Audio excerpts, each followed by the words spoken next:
Heard the sound of recording. Please put your presently. Okay. So let's start. The lesson number 8 is tourism and history. Tourism म्हणजे पर्यटन आणि त्याच्याशी related जी history आहे, जो इतिहास आहे तो आपण शिकणार आहोत.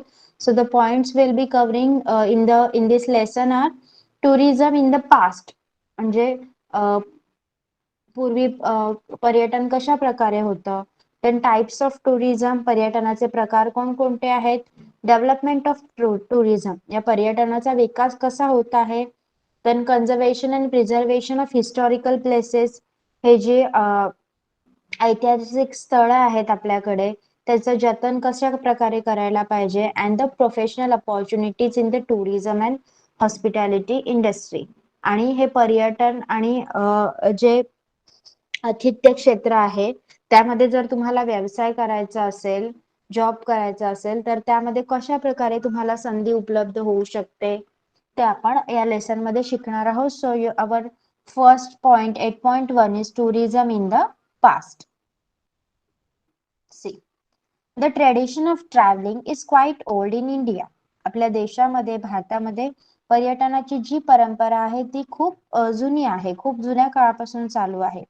People used to travel for various reasons like pilgrimage, going to local fairs and festivals in search of a renowned teacher and good education, for trade, etc. In brief, from ancient times, people took to traveling for various reasons. बघा काय सांगितलं आहे, आपल्या देशात पर्यटनाची जी परंपरा आहे भारतातील ती फार अगोदरपासून फार पूर्वीच्या काळापासून चालू आहे.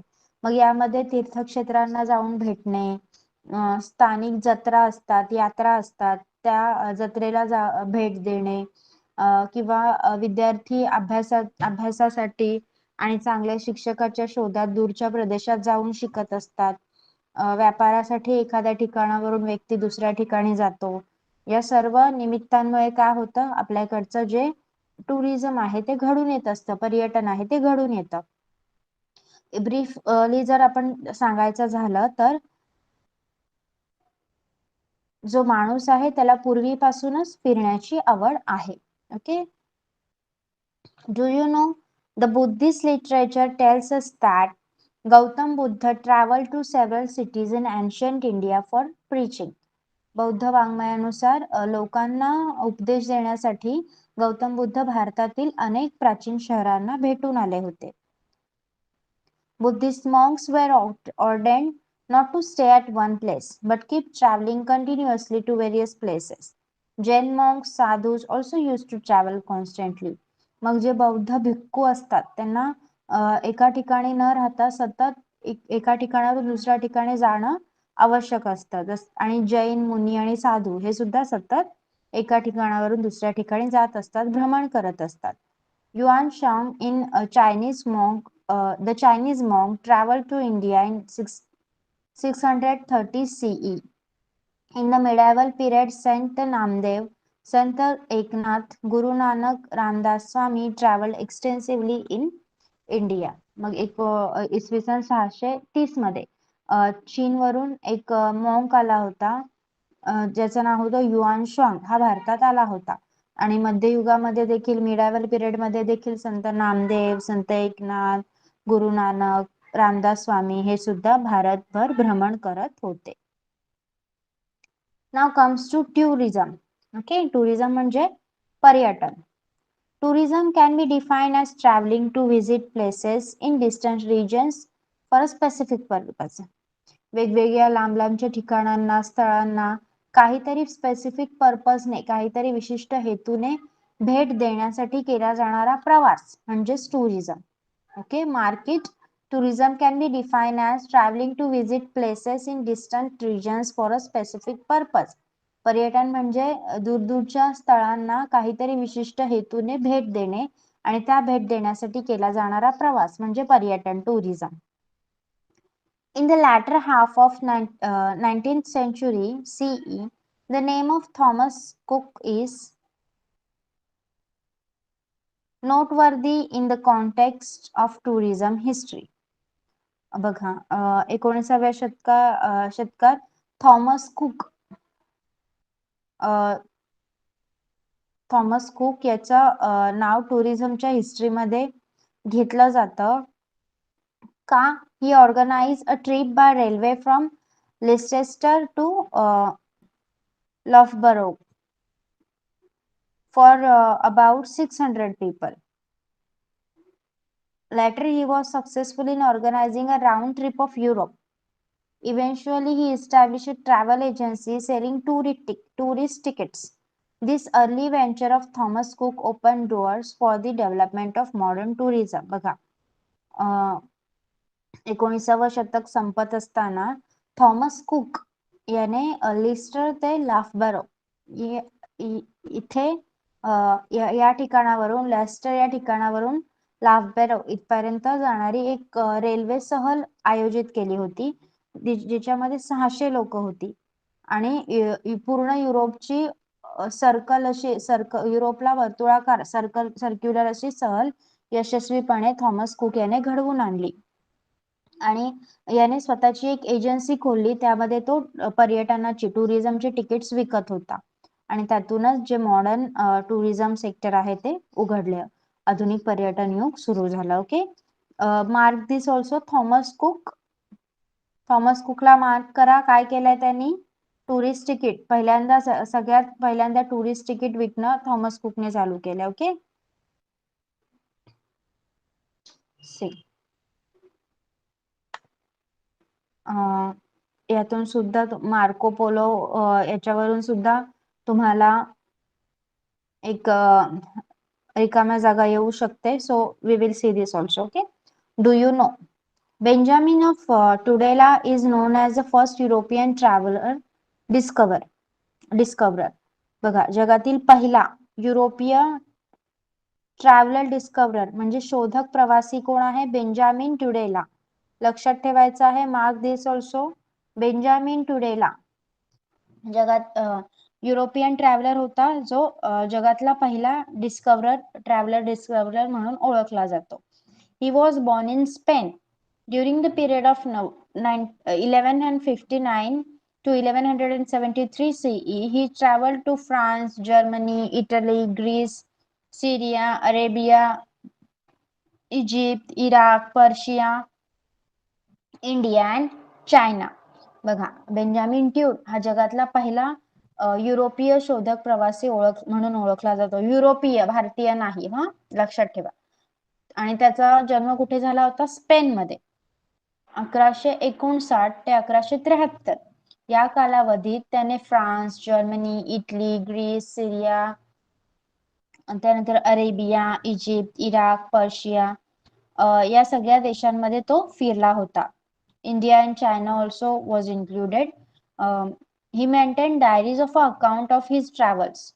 His diaries are viewed as important historical document.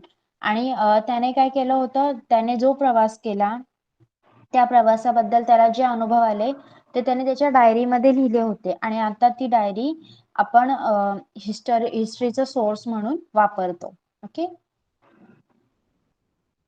Marco Polo The Italian traveler of 13th century introduced Asia, especially China, to Europe. बघा 13व्या शतकामध्ये मार्को पोलो हा इटालियन ट्रॅव्हलर आशिया खंडात आला होता आणि त्याने आशिया खंड आणि स्पेशली चायना चीनची ओळख युरोपला करून दिली he stayed in China for 70 years तो 17 वर्षे चीनमध्ये राहिला सुद्धा He wrote about the flora and fauna, social life, cultural and trade systems of Asia. आणि त्याने त्याच्या लेखामध्ये आशियामध्ये असणारा जो निसर्ग आहे त्यानंतर समाज जीवन सांस्कृतिक जीवन व्यापार याबद्दल लिहिलं आहे आणि त्याच्या या लिहिण्यामुळेच काय झालं युरोप आणि आशिया युरोपला आशियामध्ये इंटरेस्ट वाटू लागला आणि त्यातील व्यापार वगैरे वाढू लागला त्यानंतर नेक्स्ट आहे Ibn Battuta the traveller of the 14th century took the world on a virtual travel of the Islamic world with his travel account. He was traveling for 30 years. He had resolved not to travel twice on the same route. His accounts are helpful in understanding the medieval history and social life. बघा त्यानंतर आहे Ibn Battuta, हा जे Islamic countries आहेत त्याची सफर घडवून आणणारा एक प्रवासी होता, जो 14व्या शतकात त्याने तो प्रवास केला होता. तो जवळजवळ त्याच्या आयुष्याची 30 वर्ष तो पूर्ण जगात फिरत होता आणि त्याने ठरवलेलं की एका रस्त्याने दोनदा प्रवास करायचा नाही. आणि त्याने जे लिहून ठेवलं आहे त्याच्यामुळे मिडायवल हिस्ट्री म्हणजे मध्ययुगाचा इतिहास आणि त्यावेळची सोशल लाईफ कशी होती, समाज जीवन कसं होतं, हे समजण्यासाठी त्याचं लिखाण खूप हेल्पफुल आहे. त्यानंतर Gerhard Mercator of 16th century was a cartographer. हा कोण होता? एक कार्टोग्राफर म्हणजेच जगाचा नकाशा आणि पृथ्वी गोल बनवणारा. Okay. He is non for creating a world map and globe of the earth. तो जगाचा नकाशा बनवू शकत होता आणि पृथ्वीचा गोल सुद्धा बनवू शकत होता. His work proved to be very useful for navigation around the world. आणि त्याने जे काम केलं त्याच्या कामांमुळे काय झालं, नेव्हिगेशन समजायला, दिशा समजायला खूप हेल्प झाली पूर्ण जगामध्ये. ओके, अंडरस्टूड दिस?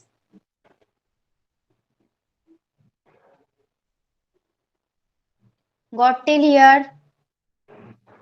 येस. लक्षात ठेवायचं आहे, यामध्ये तुम्ही मार्क करणार आहात. आतापर्यंत आपण जे शिकलोय त्यामध्ये व्हॉट इज टुरिझम, पर्यटन म्हणजे काय, आणि आफ्टर दॅट थॉमस कुक पहिल्यांदा टुरिझम तिकीट्स कोणी ऑर्गनाइज केले तर थॉमस कुक याने. त्यानंतर पहिला युरोपियन प्रवासी होता बेंजामिन ट्युडेला. आणि मार्को पोलो हा 13व्या शतकातील इटालियन प्रवासी होता ज्याने चीनची ओळख युरोपला करून दिली. आशिया खंडाची आणि चीनची ओळख युरोपला करून दिली. यांची नावं लक्षात ठेवायची आहेत. You can also mark them.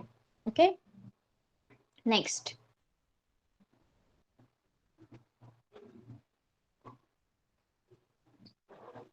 The tradition of traveling from corner to corner was prevalent in India from ancient times.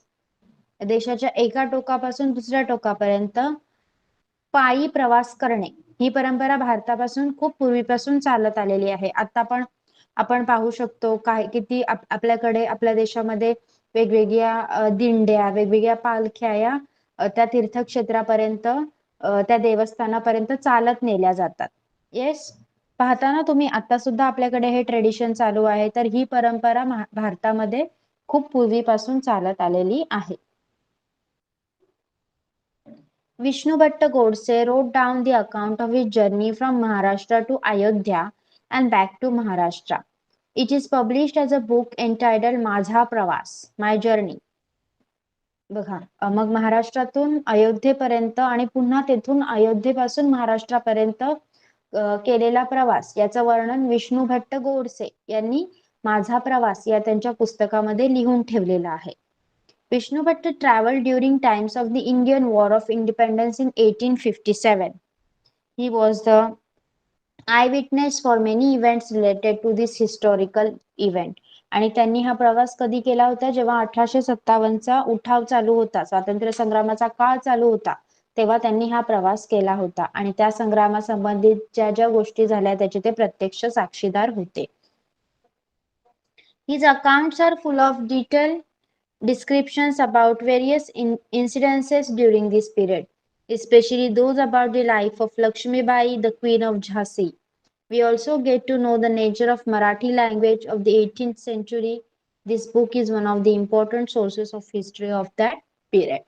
आणि त्यांनी स्वातंत्र्य संग्राम आणि विशेषतः म्हणजे राणी लक्ष्मीबाई यांच्या जीवनाविषयीचे अनेक तपशील त्यांनी या बुकमध्ये लिहून ठेवलेले आहेत. एवढेच नाही तर 18व्या शतकात मराठी भाषा कशा स्वरूपाची होती हे सुद्धा आपल्याला त्यांच्या पुस्तकामधून समजतं. Okay, understood clearly? म्हणून त्यांचं हे बुक एक हिस्ट्रीसाठी एक इम्पॉर्टंट सोर्स म्हणून समजलं जातं. Got till here? Yes.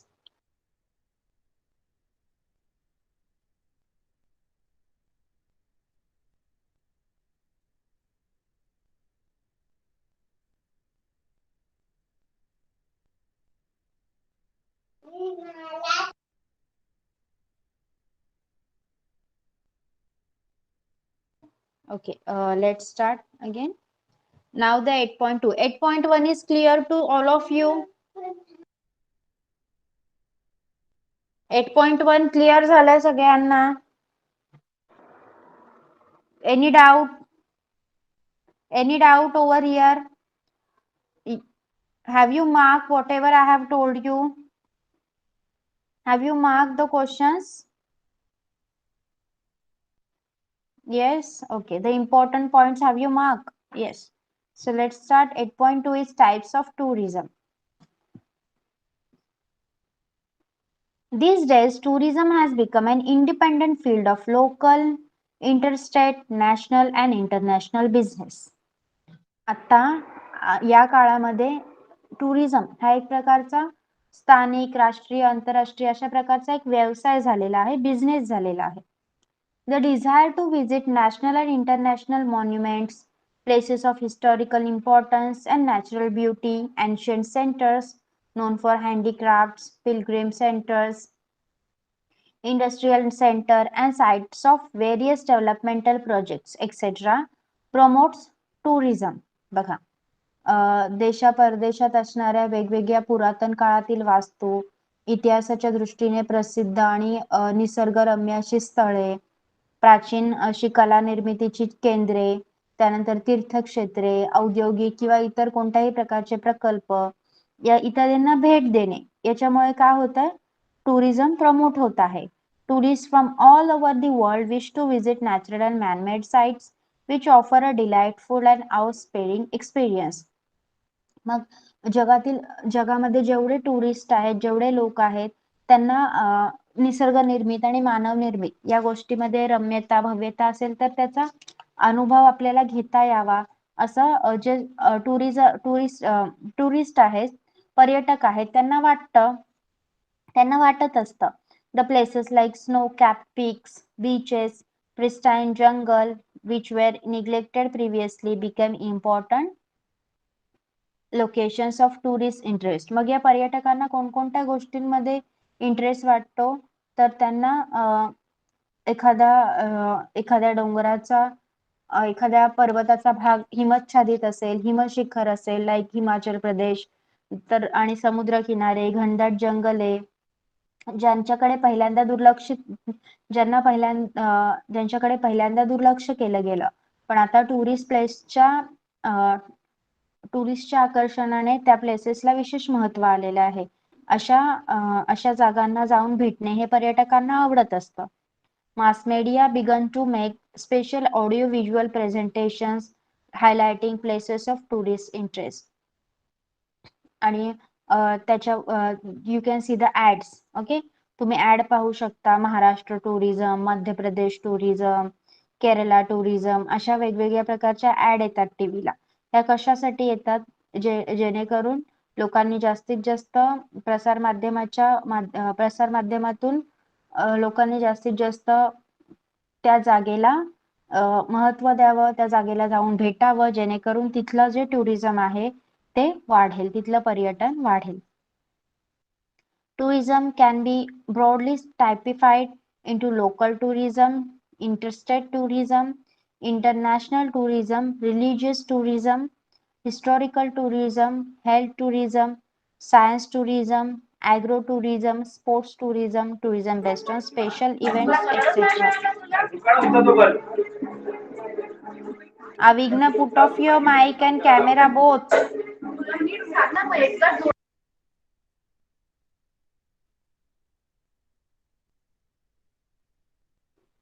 If you're not interested, you can leave the class. Don't disturb others. See, मग हे जे टुरिझम आहे ते वेगवेगळ्या प्रकारचं असतं. Like it may be a local tourism, म्हणजेच एखाद्या विशिष्ट स्थानाचं लोकल, त्या स्थानिक पर्यटन आपण त्याला म्हणू शकतो, त्या जागेसाठी तेवढ्या पुरतच मर्यादित असं. ओके, देन इंटरस्टेट टुरिझम म्हणजे आंतरराज्यीय, वेगवेगळ्या राज्यांमध्ये असणारं. इंटरनॅशनल टुरिझम म्हणजे आंतरराष्ट्रीय, जगातील. देन जागतिक पर्यटन ज्याला आपण म्हणतो, then health tourism, sorry sorry sorry religious tourism म्हणजेच धार्मिक प्रकारचं पर्यटन, लाईक आपण धार्मिक स्थळांना भेट देतो.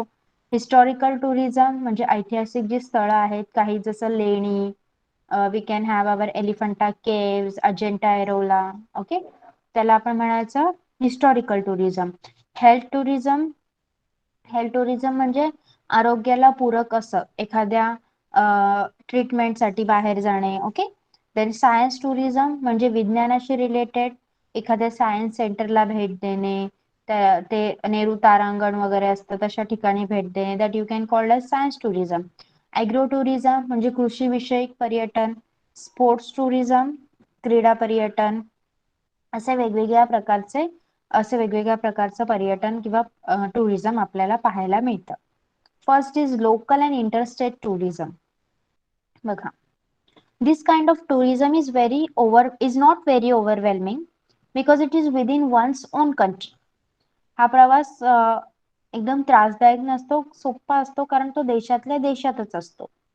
It does not cause difficulties of language, procuring currency and document.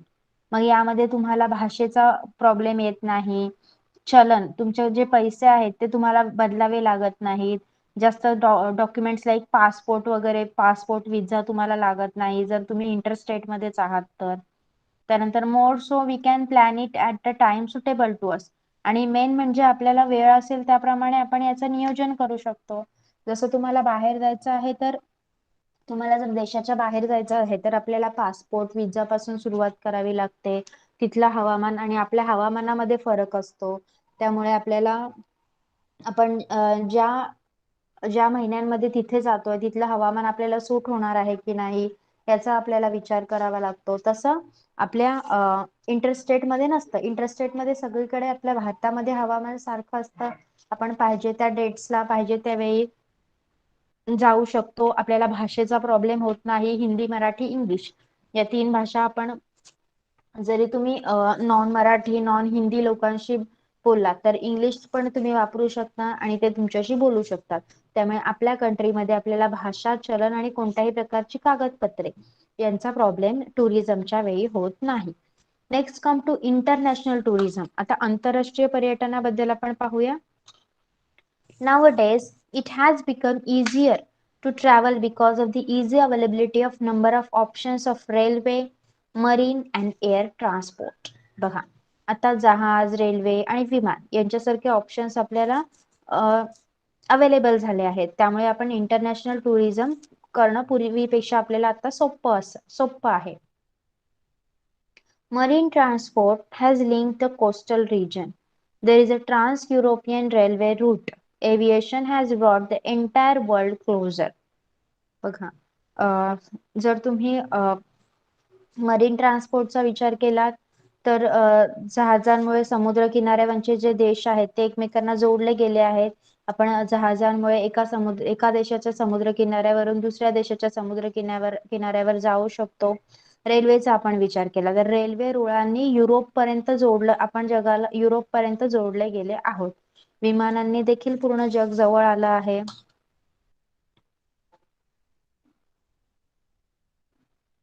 There is a trans-European, because of the economic liberalization policy of the Indian government, the number of people traveling back and forth from India has increased considerably.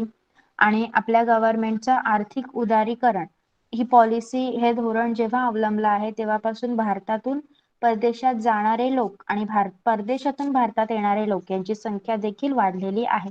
आता सुद्धा तुम्ही पाहू शकता कितीतरी जण शिकण्यासाठी, जॉबसाठी foreign कंट्रीजला जात असतात.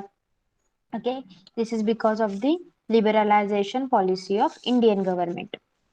They include people traveling for studies, relaxation, sightseeing, and professional assignments like meetings, agreements, etc. Also for shooting of films, etc., one needs to procure various official documents for traveling abroad. बघा, मग हे हे जे लोक आहेत, like भारतातून परदेशात जाणारे आणि परदेशातून भारतात येणारे हे लोक अभ्यासासाठी, कोणी असंच रिलॅक्सेशनसाठी, कोणी एखादी साईट बघण्यासाठी म्हणजे वेगवेगळे प्लेसेस बघण्यासाठी येत असतं, तर कोणी ऑफिशियल मीटिंग लाईक कोणाची मीटिंग असेल, कोणाची कॉन्फरन्स असेल, त्याच्यासाठी वेगवेगळ्या देशात जात असतात. इंडियन सेलिब्रिटीजचं शूटिंग दुसऱ्या देशात चालू होतं, तेव्हा त्या चित्रपटांचं फिल्मिंग शूटिंग करण्यासाठी सुद्धा ते दुसऱ्या देशात जातात. मग हे देश विदेशामध्ये येणारे जाणारे जे पर्यटक आहेत त्यांचं प्रमाण वाढलेलं आहे आणि त्यासाठी काय करावं लागतं, official document like passport visa हे कॅरी करणं खूप गरजेचं असतं. ओके, तर आपल्या लोकल अँड इंटरस्टेट टुरिझम मध्ये ते इम्पॉर्टंट नसतं. Understood about this two international tourism and interstate tourism, समजलंय का? इंटरस्टेट मध्ये भाषा, चलन, कागदपत्रे यांचा जास्त अडथळा येत नाही. प्रवास देशातल्या देशात असतो त्यामुळे तो सोपा ठरतो. इंटरनॅशनल मध्ये काय होतं, तुम्ही जहाज, रेल्वे आणि विमान यांचा वापर करून तिथलं पर्यटन करू शकता. त्यासाठी अभ्यास असेल, मीटिंग्स असेल, कॉन्फरन्स, साईट सीइंग, वेगवेगळ्या प्रकार लाईक शूटिंग या प्रकारच्या कामांसाठी तुम्ही आंतरराष्ट्रीय पर्यटन करू शकता. यासाठी तुम्हाला ऑफिशियल डॉक्युमेंट जमा करणं गरजेचं असतं. Okay, understood. The next part is historical tourism. This type of tourism is popular all over the world. Tour to historical places are arranged to satisfy people's interest in history. आता historical tourism म्हणजेच ऐतिहासिक पर्यटन संपूर्ण जगामध्ये important असणारा एक पर्यटनाचा प्रकार म्हणजे हिस्टॉरिकल टुरिझम. इतिहासाच्या संदर्भात लोकांचा जो इंटरेस्ट आहे तो इंटरेस्ट लक्षात घेऊन या प्रकारच्या हिस्टॉरिकल प्लेसेसला टूर्स अरेंज केल्या जातात, सहली अरेंज केल्या जातात. It can be noted in this context that Gopal Nilkantha Dandekar, a renowned Marathi writer, used to arrange hiking tours to forts in Maharashtra to explore the sites closely linked to Chhatrapati Shivaji Maharaj and his achievements. बघा, गोपाळ गोपाळ निळकंठ दांडेकर हे किल्ल्यांचे अभ्यासक होते. मग महाराष्ट्रामध्ये छत्रपती शिवाजी महाराजांशी संबंधित त्यांच्याशी निगडीत जे किल्ले होते त्या किल्ल्यांचा अभ्यास करण्यासाठी, त्या किल्ल्यांवर भ्रमण यात्रा करण्यासाठी ते लोकांना एकत्र करत आणि तिथे नेत असत, टूर्स अरेंज करत असत. Tours are also arranged to important historical sites in India such as forts in Rajasthan, ashrams of Mahatma Gandhi and Acharya Vinoba Bhave, important places related to the Indian War of Independence in 1857, etc. मग भारतात जर विचार केला तर राजस्थानातील किल्ले, महात्मा गांधी आणि आचार्य विनोबा भावे यांचे आश्रम, त्यानंतर 1857च्या स्वातंत्र्य लढ्याशी संबंधित जी ठिकाणं होती अशा ठिकाणी हिस्टॉरिकल टुरिझम म्हणजेच ऐतिहासिक सहली आयोजित केल्या जातात.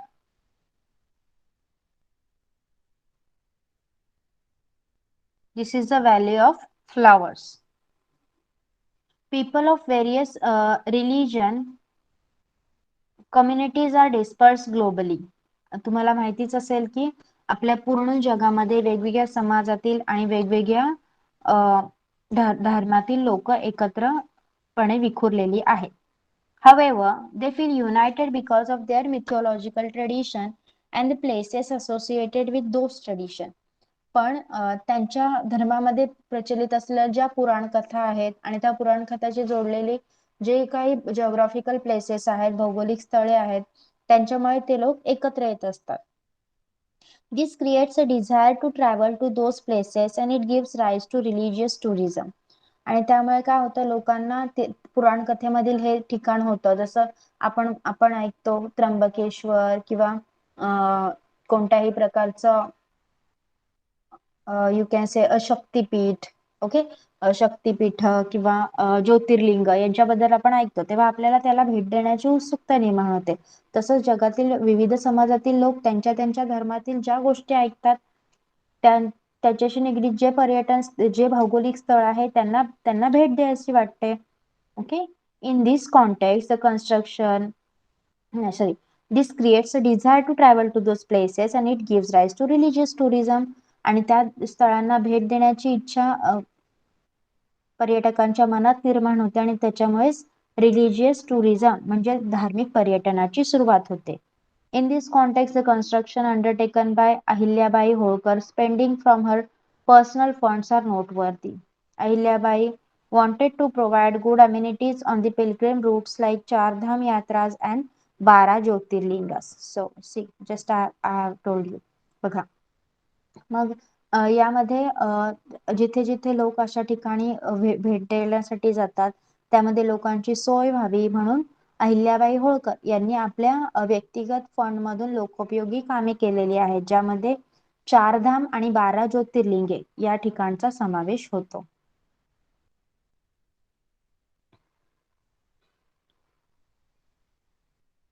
Geographic tourism. This type of tourism involves visiting places to observe geographical feature of a region. It includes various natural and animal sanctuaries, places like Valley of Flowers, Uttarakhand, various beaches, unique geographical wonders like the Crater Lake at Lonar, and Ranjangkha Lake, naturally carved out cavities in rocks at Nighoj in Maharashtra. Many tourists like to visit these places to satisfy their curiosity. Geographical tourism मध्ये काय होतं एखाद्या भागाचे वेगवेगळ्या प्रकारची भौगोलिक वैशिष्ट्ये पर्यटक पाहत असतात त्यामध्ये वेगवेगळी अभयारण्ये असतात. व्हॅली ऑफ फ्लावर्स जे उत्तराखंड मध्ये आहे वेगवेगळे बीचेस म्हणजे समुद्र किनारे त्यानंतर लोणार सरोवर रांजणखळगे महाराष्ट्रामध्ये असणारी ही 2 ठिकाणं आहेत रांजणखळगे आणि लोणार सरोवर या सगळ्यांचा समावेश होतो. Many tourists like to visit these places to satisfy their curiosity. मग या एखाद्या जेव्हा भौगोलिक एखाद्या ठिकाणच्या भौगोलिक वैशिष्ट्याबद्दल जेव्हा पर्यटक ऐकतात तेव्हा त्या पर्यटकांना त्या जागेबद्दल कुतूहल निर्माण होतं आणि आपलं हे कुतूहल शांत करण्यासाठी ते पर्यटक जिओग्राफिकल टुरिझमच्या मार्फत त्या एखाद्या विशिष्ट जागेला भेट देत असतात. Yes got till here. Yes, everyone got till here. Okay. Next come to the health tourism. People from the Western countries find the health services and facilities in India comparatively cheaper and yet of good standard. Hence, many foreigners prefer to come to India to avail of the medical facilities and health services. बघा जे काही परदेशी लोक आहेत त्या परदेशी लोकांना त्यांच्या कंट्रीमध्ये असणाऱ्या वैद्यकीय सेवा आणि सुविधा यांच्यापेक्षा भारतातील वैद्यकीय सेवा आणि सुविधा या स्वस्त आहेत आणि दर्जेदार आहेत असं वाटतं म्हणून हे परदेशी लोक भारतात त्यांच्या मेडिकल ट्रीटमेंटसाठी येत असतात. India is a tropical country where ample sunlight is available. Where ample sunlight is available throughout the year. This attracts tourists from countries with cold climate to India. Availability of facilities for yoga training and therapies based on Ayurveda is one of more reason to want to visit India. तुम्ही पाहिलं असेल वेगवेगळे foreigners आपल्याकडे येत असतात कशासाठी त्यांना माहिती आहे की इंडिया एक ट्रॉपिकल कंट्री आहे. भारत हा काय आहे एक ट्रॉपिकल देश आहे त्याच्यामुळे खूप मोठ्या प्रमाणात सूर्यप्रकाश आपल्याला वर्षभर मिळत असतो आणि हे जे वेस्टर्न कंट्रीज आहेत इथे वर्षभर बर्फ पडत असतो त्यामुळे ते लोक या सूर्यप्रकाशाचा लाभ घेण्यासाठी भारतात येत असतात. त्याबरोबरच आयुर्वेदिक काही उपचार असतील योगा शिकण्यासाठी हे परदेशी पर्यटक भारतात येत असतात. Then comes the agro-tourism. Agro-tourism, which is also known as agri-tourism, is rapidly developing, especially meant for the urban population, which has very little exposure to rural life and agriculture. बघा कृषी पर्यटन ॲग्रो टुरिझमला आपण कृषी पर्यटन असं म्हणायचं आहे. जे लोक शहरातच राहतात आणि त्यांना शेतीविषयीची काहीच माहिती नसते त्यांच्यासाठी कृषी पर्यटन म्हणजे ॲग्रो टुरिझम हा जो प्रकार आहे टुरिझमचा तो सध्याच्या काळात वाढत गेलेला आहे. नाव Indian farmers are also visiting faraway places like agricultural research center, agricultural universities, and countries like Israel, where experimentation in advanced technology of agriculture is carried out. आणि आता सुद्धा सध्या काय झालं आहे, भारतातील जो शेतकरी आहे तो त्याच्या शेतीचं उत्पादन वाढवण्यासाठी किंवा जमिनीची जी सुपीकता आहे ती वाढवण्यासाठी वेगवेगळ्या कृषी संशोधन केंद्रांना भेट देत आहे. कृषी विद्यापीठे स्थापली जात आहे, तिथे शेतकरी भेट देत आहे. इस्रायल सारखा देश ज्या देशाने शेतीच्या क्षेत्रात खूप जास्त प्रयोग करून प्रगती केली आहे, या सारख्या देशाला सुद्धा शेतकरी भेट देत आहे आणि तिथल्या आधुनिक तंत्रज्ञानाची माहिती करून घेत आहे. या सगळ्यामुळे कृषी पर्यटन म्हणजे ॲग्रो टुरिझम वाढत आहे. देन द स्पोर्ट्स टुरिझम म्हणजेच क्रीडा पर्यटन. Sports tourism was developed in the 20th century. There are various sports events organized on international level like Olympics, Wimbledon, World Chess Championship and International Cricket Tournament etc. बघा. त्यानंतर येतं sports tourism म्हणजे क्रीडा पर्यटन. 20व्या शतकात उदयाला आलेला हा पर्यटनाचा प्रकार आहे. जागतिक पातळीवर जिथे ऑलिम्पिक, विम्बल्डन, त्यानंतर जागतिक चेसच्या स्पर्धा होत असतात किंवा इंटरनॅशनल क्रिकेट मॅचेस सुद्धा होत असतात, तिथे हे स्पोर्ट्स टुरिझम चालत असतं. While there are events like Himalayan car rally on national level, events like Maharashtra Kesari, wrestling competition are organized on state level. Traveling to attend such events comes under sports tourism. त्यानंतर भारताचा विचार केला तर Himalayan car rally हा एक उपक्रम राबवला जातो आणि महाराष्ट्राच्या पातळीवर महाराष्ट्र केसरी ही कुस्ती स्पर्धा आयोजित केली जाते. तुम्हाला माहिती असेल या कुस्ती स्पर्धेबद्दल, महाराष्ट्र केसरी. आणि हे सामने पाहायला जाण्यासाठी किंवा या मॅचेस मध्ये भाग घेण्यासाठी पर्यटक किंवा खेळाडू जो प्रवास करतात त्याला आपण स्पोर्ट्स टुरिझम असं म्हणायचं आहे. ओके, गॉट टिलिया? Yes, okay. Now tourism based on special events. People want to travel and they often on the lookout for special reason to do it. बघा, माणसाला पर्यटन आवडतं आणि पर्यटन करण्यासाठी तो सतत कारण शोधत असतो. In the 21st century, it has become common to organize such events which also help to promote tourism. आणि 21व्या शतकात काय झालं आहे, अशा अनेक संधी उपलब्ध झाल्या आहेत ज्याच्यामुळे पर्यटन क्षेत्राला जास्त प्रमोट करता येत आहे, त्याला उत्तेजित करता येत आहे.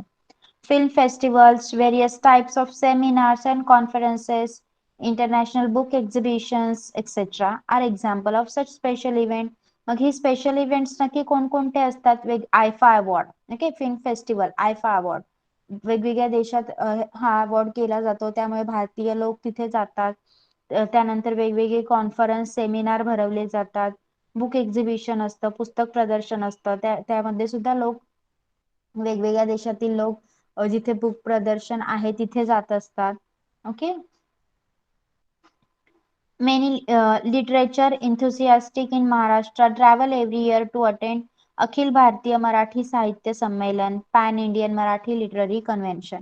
आणि महाराष्ट्रामध्ये जे साहित्य रसिक आहेत, ज्यांना कादंबऱ्या, त्यानंतर ग्रंथ, मासिके हे वाचायला आवडतात, ते अखिल भारतीय मराठी साहित्य संमेलनासाठी देखील काही असे रसिक जात असतात. या सगळ्या टाईपच्या टुरिझमला आपण म्हणणार आहोत tourism based on special events, म्हणजे एखाद्या निमित्तामुळे झालेलं पर्यटन. Okay, this has all about our 8.2 the tourism and its types. Have you understood it clearly? Tourism and history. Yes, first was 8.1 and 8.2. Have you understood both of them clearly? Yes. Okay. And now I'm going to ask you some question. Write your answer in the chat box. Okay. Tell me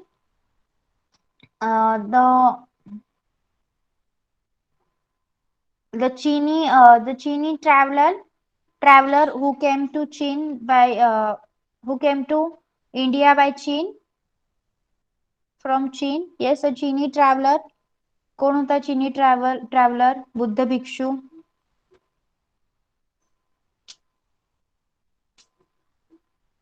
Yes,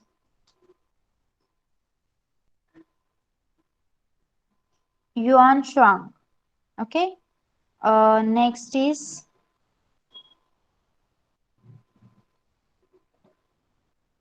okay. European discoverer traveller कोण होता? जगातला पहिला European traveller युरोपीय शोधक प्रवासी कोण होता? Yes, Benjamin Tudela. Okay. And then 13th century मधला इटालियन प्रवासी कोण होता ज्याने आशिया खंडाची आणि त्यामधील चीनची ओळख युरोपला करून दिली होती? Who was the Italian traveler who introduced Chin to Europe in the 13th century? The Italian traveler. Yes, the Italian traveler who introduced Chin to Europe, Marco Polo. Okay, and the who traveled the Islamic countries in the world? Who traveled?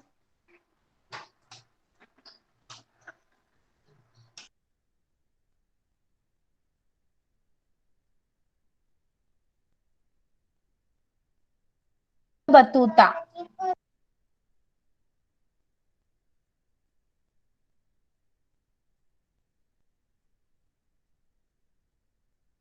Yes.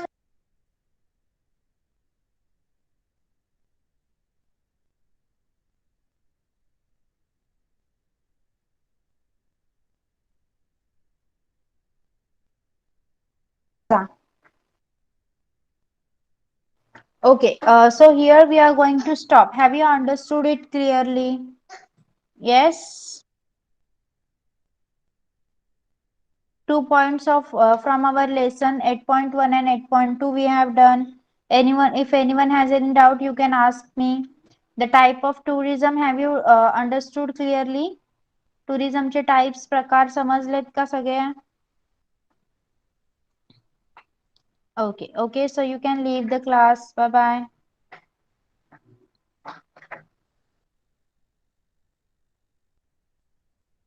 Yes, welcome. Bye.